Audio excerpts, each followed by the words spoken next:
At my dad's retirement banquet, my stepmom ordered security to drag my boy out after he spilled juice on her dress, then hissed, "Your bastard kid just cost you this family." She made me kneel and apologize in front of 200 guests. I did it with my head down, then nodded at the hotel manager standing behind her, because my son Eli spilled the juice at 7:42 p.m. I know the exact time because I had just checked my phone under the table, calculating how much longer I had to sit next to Renata and pretend she hadn't spent the last 4 years making my father choose between his retirement and his firstborn. The glass was one of those tall crystal things the Hargrove Hotel uses for their banquet packages, and it caught the edge of Eli's elbow when he leaned over to show me something he'd drawn on his napkin. A little rocket ship. He was 6. The juice, cranberry, because he'd asked for cranberry specifically and the server had brought it without asking me, went sideways across the white tablecloth and caught the hem of Renata's ivory gown. Not the whole dress. The hem. She stood up so fast her chair scraped back and hit the woman seated behind her. She looked down at the stain, then looked at Eli, and the sound she made was not a gasp. It was something slower and more deliberate. It was the sound of someone who had been waiting for a reason. "Get him out," she said. "Not to me. Not to my father." To the 2 security guards posted near the ballroom entrance, who she had apparently already briefed, because they were moving before she finished the sentence. Eli didn't understand what was happening. He started to cry when the first guard put a hand on his shoulder. He looked at me and said, "Daddy, what did I do?" And I was already on my feet, but Renata's hand came down on my arm and her nails went in. "Don't," she said. "Don't you dare make a scene at your father's event." 200 people were watching. I mean that literally. The Hargrove Pavilion seats 212, and it was at capacity that night. My father's colleagues from Alderton Engineering, city council members, neighbors, people he'd worked with for 31 years. A raised platform at the front of the room. Round tables with centerpieces. A podium with his name on it. The whole thing. Renata's voice dropped to something only the people at our table could hear, but our table was the head table, the one on the platform, the one every single person in that room was already looking at because of the chair scrape and the crying child being escorted out. "Your bastard kid," she said, "just cost you this family." She said it looking straight at me, not at my father, who was sitting frozen with his champagne glass still raised from the toast that had ended 3 minutes earlier. Not at the table. At me. Specifically me. Like she'd been saving that sentence and was glad she finally got to use it. The security guard had Eli at the ballroom door by then. My son was twisting around looking for me over the guard's arm, still crying, not screaming, just confused and crying, and I couldn't get to him because Renata's hand was still on my arm and 200 people were watching. And I didn't know yet what I was holding. This is the part one need you to understand. Because the juice and the dress was not the beginning. That was just the night she decided to stop pretending. The beginning was March of 2019, when my father married Renata 9 months after my mother's funeral and did not tell me until 4 days before the ceremony. I found out from his neighbor Arlene, who assumed I knew. I called him and he said, "I was going to tell you. I just didn't want the drama." That was the word he used for my feelings. Drama. I came to the wedding. I stood in the back in a suit I'd bought that morning. Renata looked at me during the reception and said, "It's so nice that you came," in the tone you use for someone who crashed a party but you're being polite about it. After that it was smaller things. The way she'd refer to Eli as the child, when she talked to my father, never by his name, even after she'd known him for 2 years. The way she moved my mother's photograph off my father's desk during the move to the new house and into a box in the garage, and when I asked my father about it, he said, she just needed to redecorate. The Christmas of 2021 when my father called to say they were going to Aspen and there wasn't room, meaning there wasn't an invitation, and Eli and I ate takeout Chinese in my apartment, and I told him Grandpa was just busy. The worst one was February 2022, my father's birthday dinner. We drove 2 hours. Renata had seated Eli at a separate table with the catering staff's kids, back near the kitchen. When I said something about it quietly to my father, he looked uncomfortable and said, "She just didn't want the good chairs getting dirty. He's little." Eli was 5. He sat at that table alone for 3 hours eating off a paper plate while we were on linen 30 feet away. And when I went to check on him between courses, he told me he'd counted all the ceiling tiles. 47. He was proud of the number. I could barely drive home. That was the night I almost said something. Had it in my mouth. The whole speech, sitting across from Renata at dessert while she laughed at something a city councilman said. I had it. And then I looked at my father's face. He was laughing too, leaning into her, relaxed in a way I hadn't seen since before my mother got sick, and I swallowed it. I told myself I was being careful. I told myself I was protecting something. I drove home with Eli asleep in the back seat, and that speech rotting somewhere behind my sternum. So when she said, "bastard kid," at the retirement banquet and her nails were in my arm, part of me had already known it was coming. Not that night specifically, but that word, eventually. I had known. What she did not know was what I'd been doing for the previous 11 days. She said, "Kneel down and apologize. Right now? This dress is $1,700 and your son ruined it, and you are going to apologize to me in front of this room, or I will have you both removed." I am not going to pretend I felt powerful in that moment. I felt sick. I felt the 200 people watching. I felt my father still frozen with his champagne. I felt Eli's absence from the room like a missing tooth. I went down on one knee on the platform in front of the head table, and I said, "I apologize for the disruption to your evening." I said it to the table, not to her. And then I looked up, past her, and I nodded at the man standing in the doorway behind her left shoulder. His name was Preston. He was the Hargrove Hotel's general manager, and I had met with him 11 days earlier, on a Wednesday afternoon, with a folder. The folder had started as insurance. Renata ran the event planning for my father's retirement party through a company called Elara Events, which she also owned. She had billed the event to my father's retirement account, specifically, a joint account he and she had opened in January, for $34,000. I knew this because my father had mentioned the number offhandedly on the phone in a way that suggested he thought it was normal, and I knew it wasn't normal because I had spent one afternoon on the phone with 3 other event planners in the same city getting quotes for a comparable event. The comparable quotes ranged from $9,000 to $14,500. I hired a forensic accountant named Quentin for 4 hours on a Saturday. Quentin was a friend of my college roommate, and he owed me a favor, and he was very fast. He found that Elara Events had invoiced my father's joint account 6 times in 18 months for event services, venue consultations, and hospitality management. Total billed, $91,200. Total that could be verified against actual vendor receipts, $22,800. The remaining $68,400 was, in Quentin's words, not supported by documentation. I also found the catering contract for the retirement banquet, which Renata had filed with the hotel under her business name. The contract had a clause, standard, barely noticeable, that granted Elara Events a 22% administrative override on all vendor charges for the event. She was charging my father's account the 22% on top of the already inflated $34,000. She was billing him to plan his own party and taking an additional cut on every bottle of wine and every centerpiece. I had brought all of this to Preston on that Wednesday, not because I needed the hotel's help. I needed a room.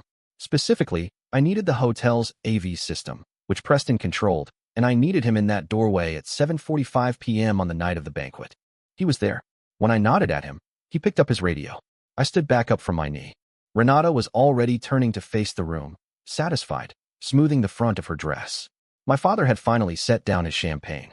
He looked at me with an expression I couldn't read. Relief, maybe, that the moment had passed, and I looked back at him and said, quietly, "Stay in your seat, Dad." He heard something in my voice. He stayed. "Actually," I said, louder, and the room was still quiet enough that it carried. "I'd like to say a few words about the evening." Renata turned back around. "That's not. There's a slide on the screen," I said. The screen at the front of the Hargrove Pavilion, the one that had been cycling through photos of my father's career, went white. Then it showed a document. Quentin's breakdown, reformatted by me into a single clean page with a header that read, Elara Events /billing summary /account of Raymond Holt, and then the numbers. $34,000 billed for this event. $91,200 billed total. $68,400 unverifiable. The room went very quiet. Renata said, "Turn that off." She was still using the same tone. Commanding, like she was talking to the servers. "Preston, turn that off right now." Preston did not turn it off. "That document," she said, louder, turning to the room, "is fabricated.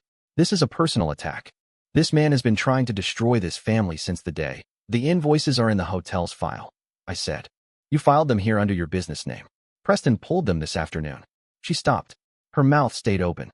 She looked at Preston, and Preston gave her a small, careful nod that meant, "Yes, they are." "There's also a recording," I said, "from February 14th of this year. You called Quentin's firm. You didn't know he knew me, trying to hire him to move money out of my father's investment account before the end of Q1. He declined. He recorded the call because he thought he might need it someday. Turns out today was the day." I watched her face change. It was not fast. It was like watching something structural give way, not a snap, but a slow, load-bearing collapse. The color in her cheeks went strange. She put one hand on the table. That's a lie, she said. But the voice was different. It had lost something. Dad, I said. My father was looking at the screen. He was 63 years old, and he had worked 31 years at Alderton Engineering, and the retirement account she had been billing had $340,000 in it 8 months ago, and I did not know exactly what it had in it now. But Quentin had a number, and the number was not good. Dad, I need you to look at the dates on that document. He looked. He was very still. Renata, he said.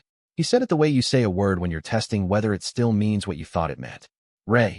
She pivoted to him fast. Ray, this is a setup. He has hated me since day one. You know that. He has never accepted. The dress was $1,700, I said. She stopped again. You told the room my son's accident cost $1,700. I want everyone here to know that Renata billed my father's account $340 for a dress alteration on January 9th, under event wardrobe. For this event. I had that receipt too. Quentin had found it in the hotel file. She had expensed her own dress to my father's retirement banquet budget. Someone at one of the center tables said, "Oh my God." Not loudly, just enough. Renata's hand on the table was pressing down now, fingers spread, like she needed the surface to stay standing.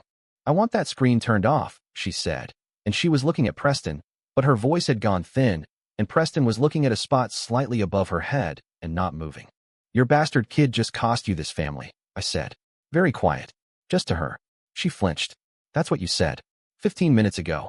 You said it to me in front of every person in this room. I let that sit. My son is 6. He spilled a drink. You had security remove him from his grandfather's retirement party. You made me kneel on this floor. And while you were doing that, you were billing my father $340 for the dress you were standing in. My father pushed his chair back. It scraped loud, and everyone heard it. He stood up, and he was not looking at me. He was looking at Renata. How much, he said. Ray, how much is in the account right now? She opened her mouth. Closed it. Quentin's estimate is $247,000, I said. Down from $340,000. That's not including this event. My father sat back down. Not like he chose to. Like his legs made the decision. Renata straightened. She was trying to pull something back. I could see it. She was looking for the version of herself that had commanded this room 20 minutes ago. Every dollar I spent was for this family, she said, and she said it loud enough for the nearest tables to hear. Every event, every dinner, the house renovation, the Aspen trip. The Aspen trip was $6,200. I said. Billed to the retirement account as a venue scouting trip. Someone actually laughed. Not mean, just the involuntary kind. Renata turned toward the sound, and the movement was wrong. Too fast, and it made her look rattled, and rattled was not something she had ever let herself look in public, and I think that was the moment she understood that she had lost the room. I want to speak to a lawyer, she said.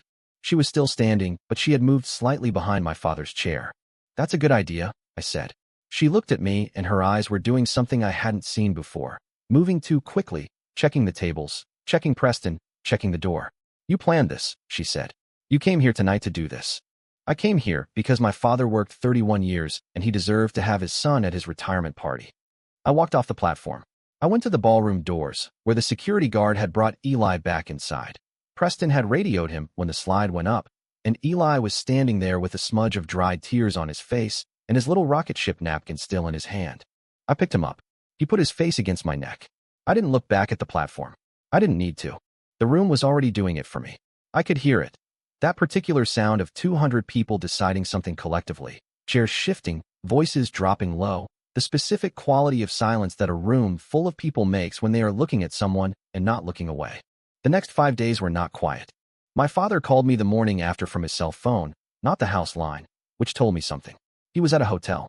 He said he'd spoken to his financial advisor first thing, and the account was at $241,000. Quentin's number had actually been optimistic.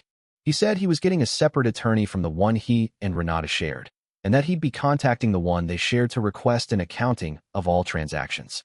I said, okay, Dad. He was quiet for a moment, and then he said, February. The birthday dinner. Eli at the back table. I said, yeah. He didn't say anything for a while. Then, I should have, I know, I said. That was the whole conversation about it.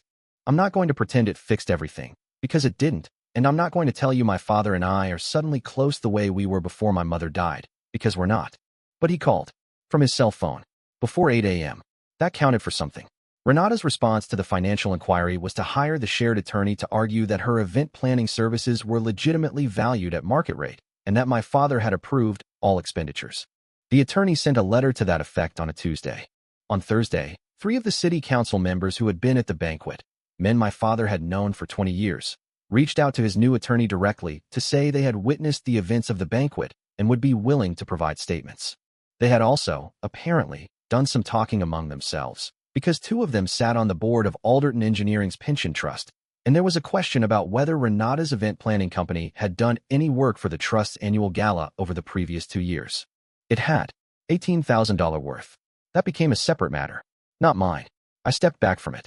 What I know is that by the following Friday, Alara Events' website was down. Not taken down dramatically, just gone, the way things go when someone stops paying the hosting fee because other things have become more pressing. Renata posted something on Facebook on the Sunday after the banquet. It was long. It talked about family betrayal and coordinated attacks and a son who had never accepted her place in the family. It got 14 comments. 12 of them were from people I didn't recognize, and 2 were from her sister asking her to call. None of them were from anyone who had been at the banquet. She deleted the post by Monday evening. My father's colleague Barton, he'd worked with my dad for 22 years, been at the head table that night, sent me a message on Facebook the same day the post came down. It just said, "Good man. Your boy doing okay?" I wrote back, "He's good. He's already forgotten about it." Eli actually had forgotten about it, mostly. He asked me once, about a week later, why the lady in the white dress had been so mad. I said some people get upset about spills. He thought about that for a second and then said, "But it was an accident." And I said yes, it was, and he went back to whatever he was drawing. The dress, by the way, I looked it up. The brand she'd named, the style, that season. Retail was $340, not $1,700, not even close. She had stood in a room of 200 people and lied about the price of the dress my 6-year-old son had touched, and she had made me kneel for it. And she had called him a bastard in front of his grandfather's colleagues, and his grandfather's neighbors, and his grandfather's 31 years of professional life. The $340 was in the hotel file. Everything was in the hotel file. Preston had been very thorough. The last thing I heard directly from Renata was a voicemail she left on my phone 2 weeks after the banquet. I didn't pick up. She called at 11:18 p.m. on a Tuesday. She said she thought we could have a conversation, adult to adult, and that whatever I thought I knew about the finances was being taken out of context, and that my father was a vulnerable man who had been manipulated by my grief over my mother into thinking. I stopped it there. I didn't listen to the rest. I saved it, though. Quentin said to save everything. My father filed for divorce on October 3rd. He told me over the phone. He sounded tired, but not broken. He said his new attorney was confident about the financial recovery given the documentation. He said he'd been thinking about selling the house and maybe moving closer to me and Eli. I said that sounded good. He asked if Eli was still drawing rockets. I said he'd moved on to cars. Eli had a whole fleet of them now, pages and pages, every color, with names. My father laughed. It was a small laugh, careful, but it was real. I thought about February. The birthday dinner. 47 ceiling tiles. Eli sitting alone at a paper plate table, counting them to keep himself busy while the adults ate on linen 30 feet away. He'd been proud of that number. My father was coming to visit in November. Eli had already decided they were going to count every ceiling tile in my apartment together. I let him think that. Some numbers my father was going to have to find on his own.